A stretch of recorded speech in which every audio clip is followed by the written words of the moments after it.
The Cayuse War was a war in the northwestern territories of the United States between the Cayuse people and the local American settlers. This war was one of the United States' various Indian wars, and it set the stage for the near extermination of the Cayuse people.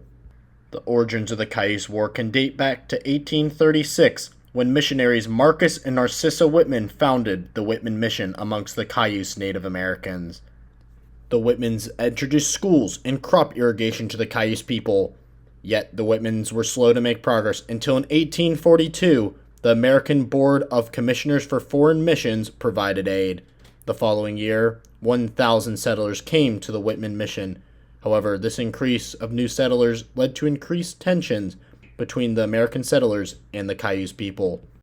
One major tension came from the misunderstanding about crops. For instance, the Cayuse people believed that plowing the earth was desecrating the spirit of the earth and therefore was sacrilegious. Moreover, the Cayuse were deeply insulted by the settlers refusing to pay for the use of their land. To the Cayuse, the settlers were hunting and gathering valuable natural resources that were rightfully the tribe's. However, the settlers did not feel they had to pay the Cayuse.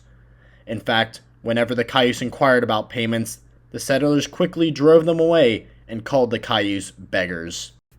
The Cayuse troubles did not end with lack of payment. Due to their compromised immune systems, the Cayuse were unable to fight the new diseases brought by the settlers. In 1847, half the Cayuse were killed by measles. As Marcus Whitman was a physician and spiritual leader, the Cayuse believed he was responsible for the epidemic. Seeking revenge, they set out to kill Marcus Whitman. On November 30th, 1847, Cayuse tribesmen attacked the Whitman Mission. Along the way, they killed 14 settlers, including Marcus and Narcissa Whitman. Today, the killing of the Whitmans is known as the Whitman Massacre. The Cayuse went on to burn most of the Whitman settlement and even took 53 women and children hostage. Though they were eventually released, the deed was already done, and the Cayuse War had officially begun. Hearing the news, Governor George Abernathy called for immediate and prompt action. Quickly, volunteer forces across the territory were made to create an army to go to war with the Cayuse.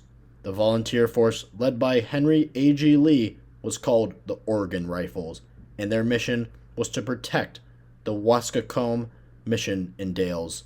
Upon arriving at Dales, the Oregon Rifles had to fight off a band of Indians. Still, the Indians were able to do damage and even steal 300 cattle.